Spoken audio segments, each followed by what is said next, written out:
Hola a todos, el día de hoy hablaremos la fisiología del hígado en función del metabolismo que realiza este órgano. El metabolismo de carbohidratos. Pues la digestión de los hidratos de carbono inicia en la boca, luego pasa al esófago, al estómago y al intestino delgado. Específicamente aquí se va a realizar su absorción, puesto que aquí la digestión ha dado lugar a la glucosa, a la fructosa y a la galactosa, pues estos son digeridos y luego absorbidos.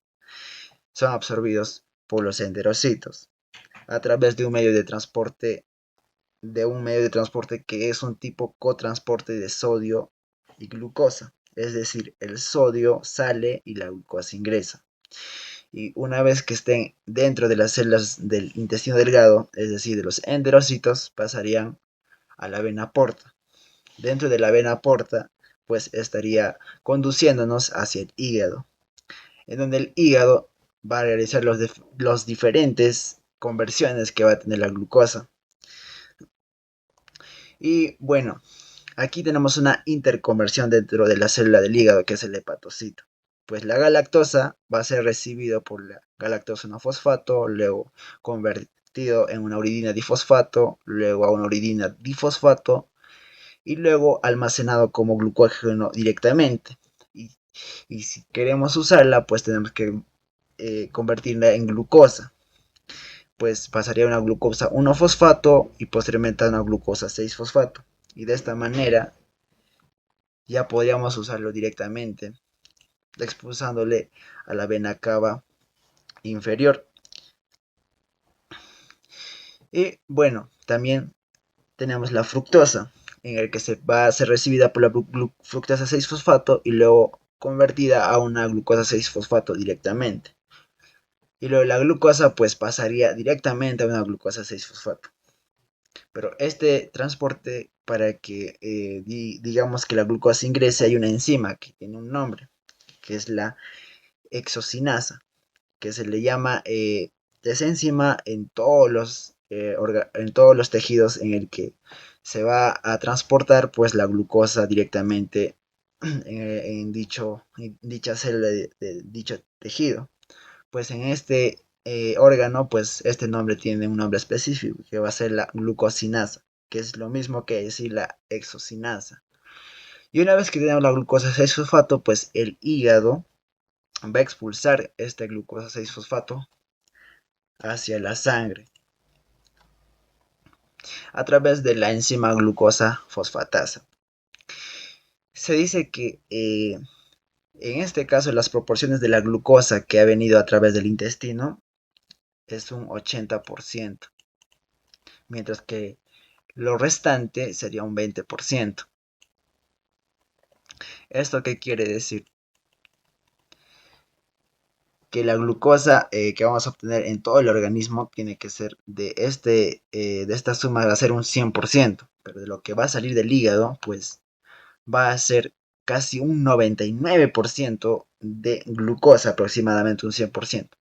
¿Y qué ha pasado con ese 20%? Pues este 20%, como vemos, se ha transformado en la glucosa.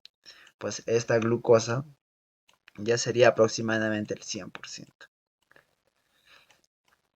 En el que la glucosa pues ya puede ser usado ya por los diferentes tejidos que tenemos en el cuerpo.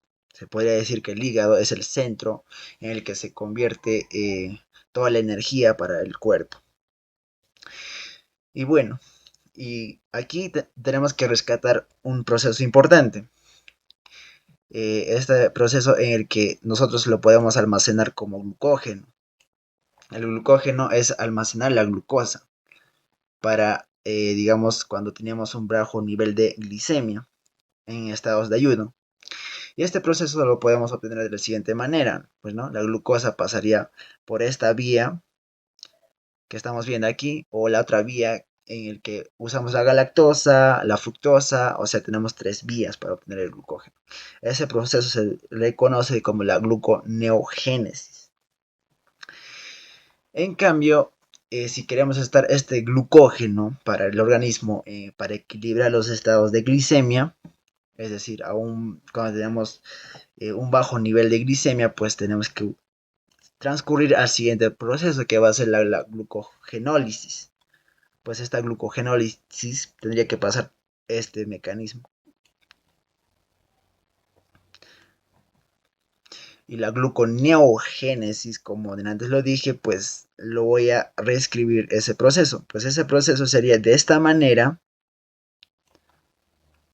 o de esta manera directamente de la glucosa o de la galactosa.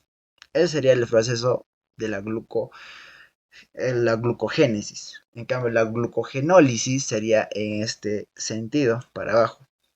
Pues ya tenemos dos procesos importantes que se realizan en el hígado. Y un tercer proceso importante es la glucólisis, como aquí se puede leer. Pues la glucólisis es directamente usar la glucosa y usarlo para nuestro organismo. Es decir, se da constantemente. A diferencia del glucógeno que lo necesitamos en otras situaciones o circunstancias.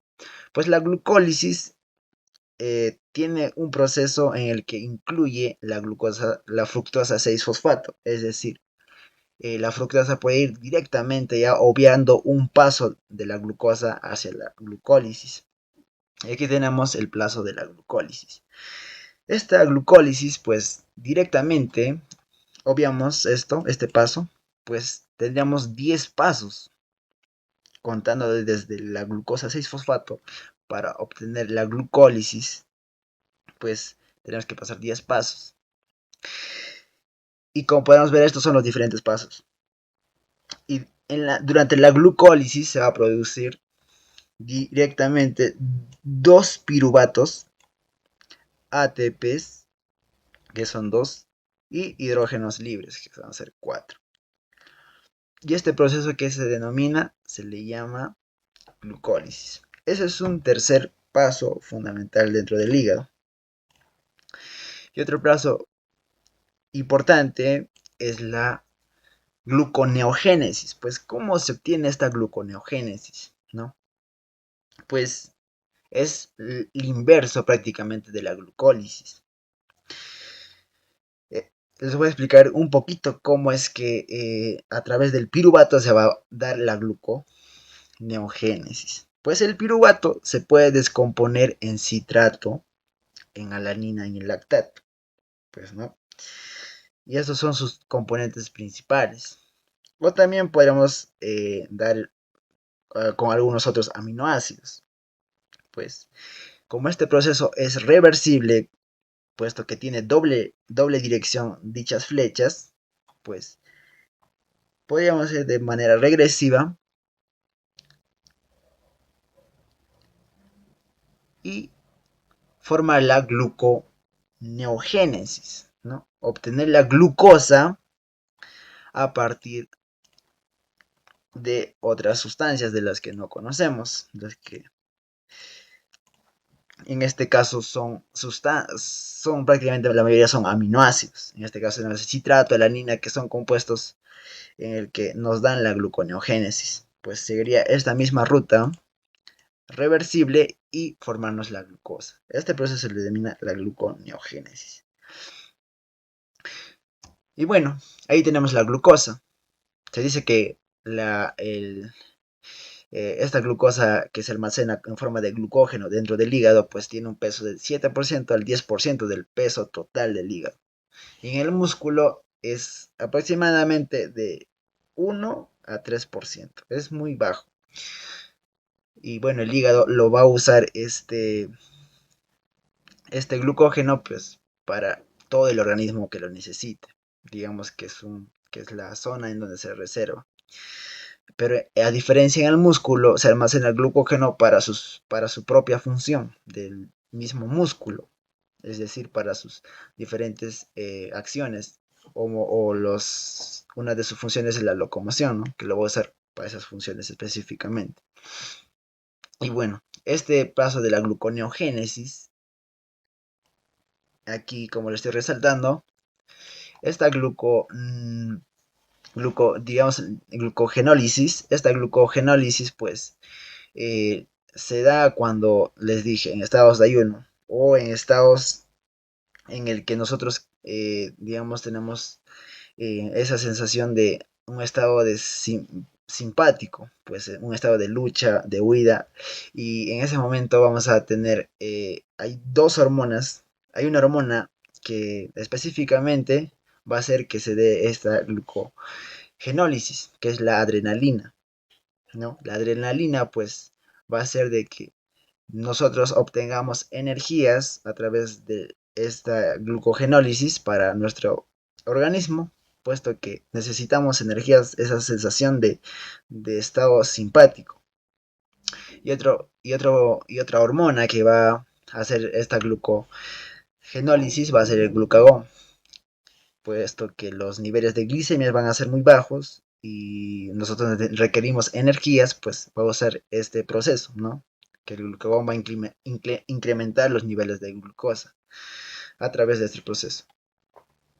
Y una vez que damos la glucosa de los diferentes mecanismos que podemos ver aquí, pues, ¿dónde lo vamos a usar? Primero van a ser transportado al líquido extracelular, que ha sido transportado a través de la vena cava inferior. Pues lo vamos a usar en los eritrocitos, para el cerebro, que necesita una amplia cantidad de energía. Y van a ser, estos dos tejidos van a ser independientes de insulina. ¿Esto qué quiere decir? Que no necesitan la insulina. A diferencia de otros tejidos, pues las células necesitan la insulina. Pues la insulina hace que el transporte de la glucosa a través de la membrana celular va a ser 10 veces más de lo normal. Y no solamente eso, sino que la insulina va a hacer de que en dichos órganos eh, absorban la mayor cantidad en las que tengan la capacidad de absorber la glucosa. ¿Eso qué quiere decir? Que llena de glucosa a la célula. Y otro órgano es el adipocito. En el adipocito directamente va a ser para que se sintetice los triglicéridos, que son grasas, que estas van a ser almacenados dentro de sus liposomas. Pues este proceso tiene aquí, ¿no? Que se convierte la glucosa en glicerol 3-fosfato y luego viene un ácido graso de cualquier, de otro proceso, de otro mecanismo que vamos a verlo posteriormente, pues lo va a convertir en triglicérido. Y este triglicérido ya se puede almacenar dentro del adipocito, pues va a ser en la gota lipídica, ¿no? Y otro órgano va a ser en el músculo. Pues en el músculo lo usamos, ¿no? Para el almacenar, como les dije antes, ¿no? El glucógeno, que lo va a usar para sus funciones de locomoción. O también puede esta glucosa degradarlo, ¿no? Puesto que lo ha usado en el proceso en proceso de glucógeno, o digamos que han sido restos de uso de la energía, pues digamos que estas desechos que ha tenido, pues son el lactato, la alanina y diferentes aminoácidos, ¿no? Pues estos van a volver hacia el torrente sanguíneo. Pues estas son muy útiles. Como podremos ver en aquí, estos podrían volver al hígado. Y en el hígado, estos son componentes del piruvato. Y como son componentes del piruvato, pues podrían ayudar de nuevo, ¿no? A formar la gluconeogénesis, ¿no? Puesto que podían adherirse al piruvato o a los procesos intermedios que va a dar en el ciclo de Krebs y luego volver a formarse un piruvato, ¿no?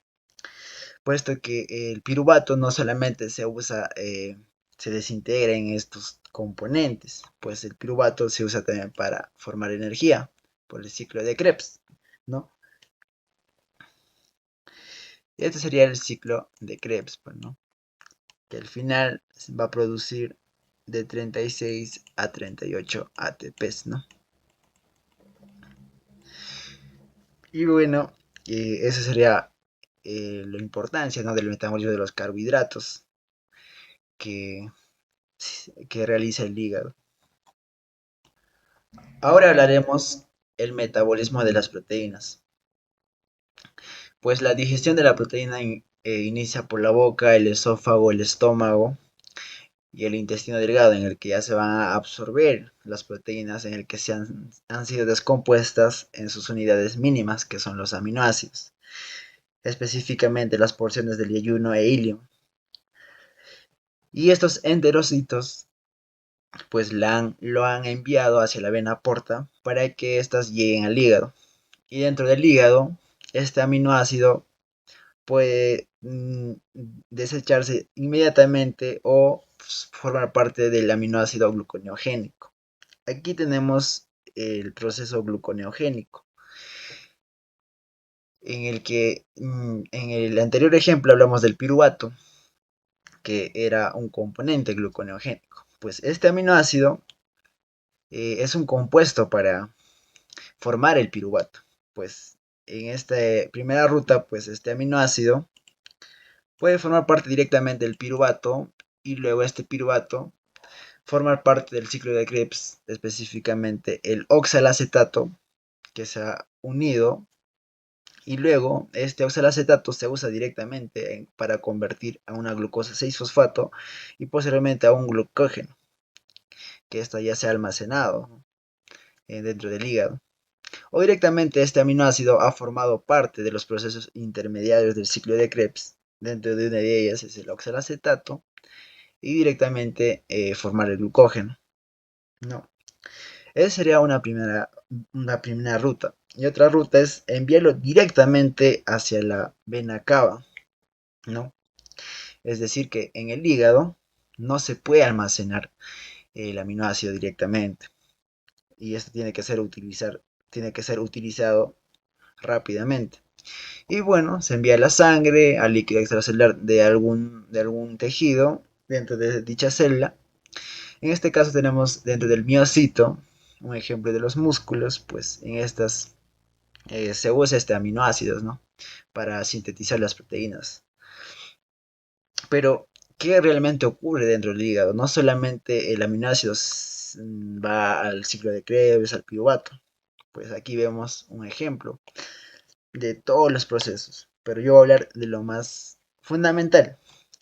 Aquí tenemos el aminoácido, pues este aminoácido se adhiere al alfa aminoácido, pues esta se une con el alfa glutarato para formar dos componentes. Uno es el alfa cetoácido, pues este alfa cetoácido, como lo vimos antes, se usa directamente, ¿no?, en el piruvato, ¿no?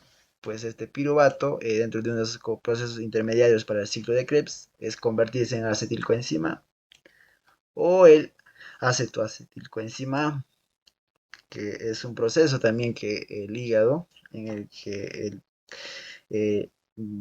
usa, ¿no?, para formar los cuerpos cetónicos. O también este alfa-cetoácido para el oxalacetato, ¿no? Y bueno, es el primer uso, ¿no?, que tiene el aminoácido. El otro uso va a ser en el que se va a formar un glutamato. Y este glutamato va a ser esencial para dos rutas. Una ruta es para formar la glutamina. Pues este glutamato se une al amoníaco con uso de un ATP, pues va a formar la glutamina. Y esta glutamina se va a ir al espacio extracelular. Pues esta está libremente en nuestro organismo. Es el aminoácido libre más abundante de nuestro organismo, ¿no? O es la otra ruta del glutamato, es con ayuda de una NAT formarse el amonio, ¿no? Y luego del amonio se libera un hidrógeno y se forma el amoníaco. Y este amoníaco puede ser utilizado para el ciclo de la urea. Se une a la ornitinina, forma la citrulina y así, ¿no? Hasta formar la urea, ¿no?, con la ayuda de una molécula de agua.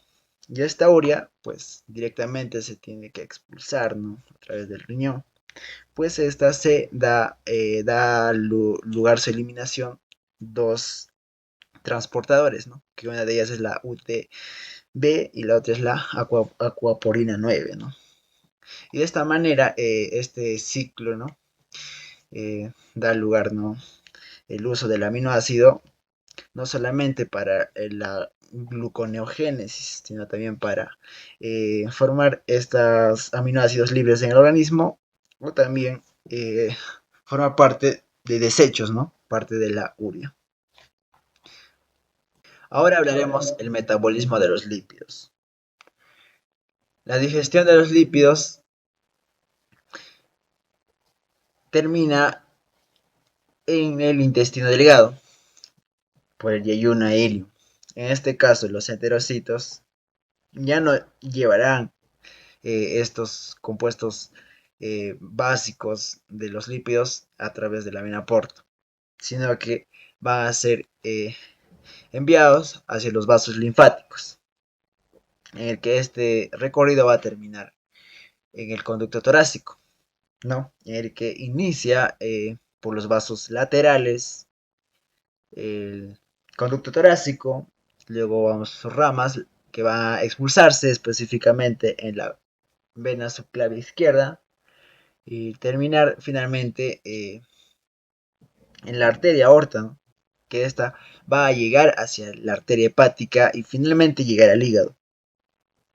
Y dentro del hígado, pues eh, estos compuestos se han sido transportados a través de kilomicrones, ¿no? Y estos kilomicrones, pues en su recorrido han sido degradados a través de una enzima que es la lipoproteína lipasa. Pues los kilomicrones se han degradado en ácidos grasos y glicerol. Estos ácidos grasos han sido directamente transportados hacia los adipocitos a través del líquido extracelular, ¿no? En el que estos ácidos grasos pues se han almacenado como grasa, ¿no? A través del liposoma o la gota lipídica. O este glicerol pues podría volver nuevamente hacia el hígado, en el que en el hígado pues podría formar parte de la gluconeogénesis o la glucólisis. Como podemos ver aquí, los kilomicrones llegan al hepatocito, es decir, al hígado, pero los kilomicrones que han sido ya degradados van a formar, a ser nominados los kilomicrones remanentes, en el que tienen una baja cantidad de triglicéridos, puesto que se ha expulsado o se ha degradado en su camino en ácidos grasos y glicerol. Este ácido graso, como ya lo vimos arriba, forma parte de la vía del ácido fosfatídico, en el que vamos a obtener los triglicéridos, y estos han sido almacenados. O este mismo glicerol, en el que va a formar parte de la gluconeogénesis o la glucólisis. Pero el kilomicrón remanente no solamente tiene esos derivados, sino que este mismo llega al hepatocito, se endocita y estas pues liberan sus componentes restantes, que son nuevamente el triglicérido, el colesterol y el fosfolípido. Que estas también van a seguir otras rutas que vamos a ver en el siguiente. Pues las otras rutas de estos que vamos a obtener, pues aquí lo vamos. Como dijimos, este kilomicrón remanente dará lugar a los triglicéridos, colesterol y fosfolípidos. Pero el más importante aquí es el colesterol. Pues el colesterol es parte del kilomicrón remanente, pero de manera independiente el hígado también la sintetiza, como podemos ver aquí. Pues este colesterol dentro del hígado se une a triglicéridos, al colesterol y a más compuestos para formar la VLDL, la lipoproteína de muy baja densidad. Pues esta puede volver nuevamente hacia el plasma sanguíneo Y los órganos que requieren de estas lipoproteínas son dos: el músculo y los adipocitos. Pues en su recorrido van a estar liberando los triglicéridos, ¿no? A través de la lipoproteína que lo va a estar descomponiendo, y cada vez que las lipoproteínas van perdiendo triglicéridos, van aumentando de densidad, ¿no? Aquí tenemos una lipoproteína de intermedia densidad, y luego dentro del plasma ya sería de una proteína de baja densidad. Y esta puede tener dos recorridos: una, volver directamente hacia el hígado y nuevamente sintetizarse colesterol y recoger esa misma ruta que vimos ahora. O la otra ruta es ir a los otros tejidos, ¿no? Pues va directamente a otros tejidos para sintetizar, ¿no?, las hormonas esteroideas, específicamente en la glándula suprarrenal. Pues una vez sintetizadas va a haber restos de colesterol.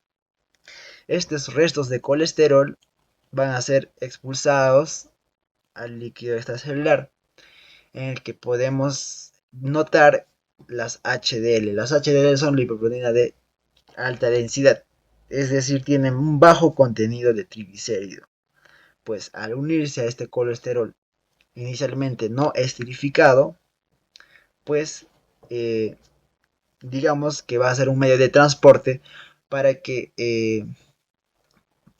nuevamente este colesterol sea reutilizado. Pues para que sea reutilizado, pues tiene que esterificarse a través de una enzima, que es los ácidos grasos de cadena larga, ¿no? Y estas van a esterificar de estas lipoproteínas.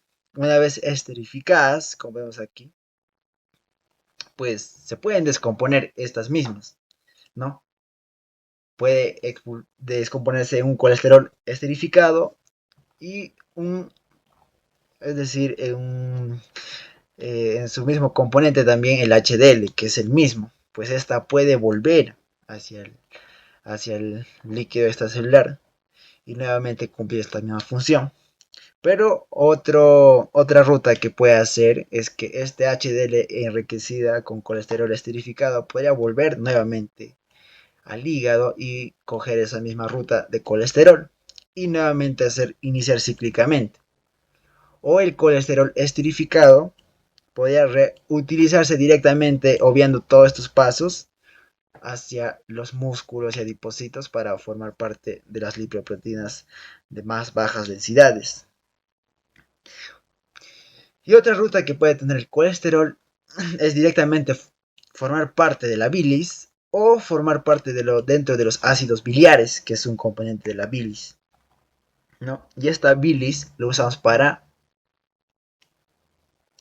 degradar las grasas en el intestino, ¿no? Y así formar las heces. Y dentro de las heces también, en el proceso de degradamiento, pues el colesterol se tiene que expulsar, ¿no?, junto a los ácidos biliares, que también tienen componentes de colesterol, ¿no?